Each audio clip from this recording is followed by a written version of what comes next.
Hi, I'm Miles Protter. I'm the founder of Men's Business, and today I'm going to talk about how I'm learning to deal with confinement. Billions of us are having to stay home, and it's causing massive disruption.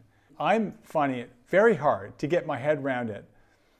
And apparently, space researchers are now using this opportunity to study people's behavior in confinement so they can have a better understanding of the impact on humans of long-distance space travel, especially on married couples.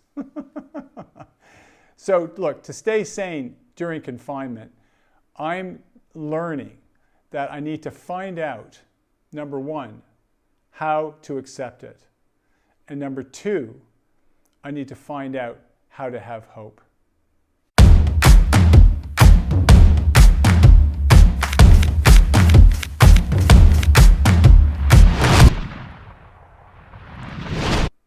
For a few people, confinement actually is pretty cruisy.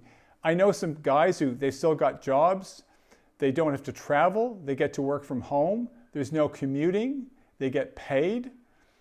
And, you know, at 4:30, it's beer o'clock. So, like, what's not to like? And then there's people, the natural introverts, I guess you call them, and they get to go off into the shed and they stay there all day and tootle around, and they only have to come out to eat and to sleep. But, you know, for most people, the vast majority, I think this confinement has been inconvenient at best and caused a huge amount of suffering at worst. So how are we supposed to deal with it? So as I said, number one, it's acceptance. So wise sages through the ages have always said that life goes better if we're able to accept some of the pain that life throws at us. And given that confinement is likely to be with us for some time, causing pain, we do need to learn how to surrender to it, how to accept it. Now mentally, rationally, I've accepted the fact that I've lost privileges, I've lost rights, I've lost freedoms, I've lost the control that I used to take for granted. And it's all in the name, of the greater good, right?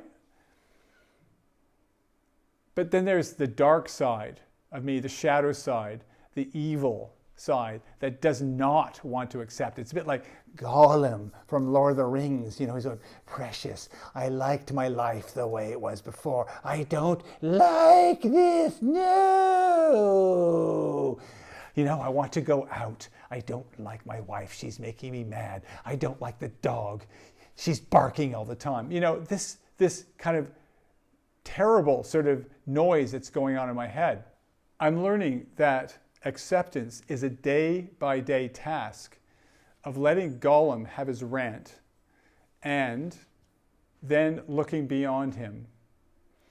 And how do I do that? Well, I think in the words of Queen Elizabeth, it's going to take self-discipline and quiet, good-humored resolve. Wise words. God bless her. The second way I'm dealing with confinement is I'm trying to find hope. It's so hard, right now to have hope because I'm seeing just around me, my friends, their livelihoods, their businesses are falling off a cliff. The guy just down the road who owns a restaurant, he looked behind him, he said, if I close, those guys have nothing. Another friend, his business is owed a lot of money by very big companies who've told him, we can't pay. And he's got a big payroll. And then other friends, they've got lots of people they've got to make redundant. It's really tough. So how do we have hope? Well, my Italian brother-in-law, Lorenzo, he told me a lovely story about his 88-year-old mother. And she's been living in isolation for quite some time. And what she's been doing is she's been preparing a feast for the celebration dinner when all this is over. And she's been putting it in the freezer. Now, she lived through Mussolini and Nazi occupation, so she knows that this too will pass and better times are coming. She also remembers that post-war reconstruction was a real slog. So that after the celebratory dinner this time, there's going to be a lot of work to do, a lot of painful adjustment. People are going to have to pay for this somehow. Her kind of hope is not just expecting things to return to normal so we can get back to the life that we once had. What I'm learning is we need a wiser, deeper hope that's going to take us through this lockdown and the emerging reconstruction afterwards.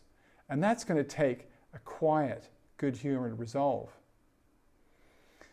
That kind of hope I've heard was really well described by Father Richard Rohr, a Franciscan priest who said this: "Hope is the fruit of a learned capacity to suffer wisely, calmly, and generously. The ego demands successes to survive. The soul needs only meaning to thrive." Somehow hope provides its own kind of meaning in a most mysterious way. Now that is something to chew on, and I sincerely hope that you found this useful, and I'd love to hear from you. So please email me or send me a message. All the details are on the website. Thanks.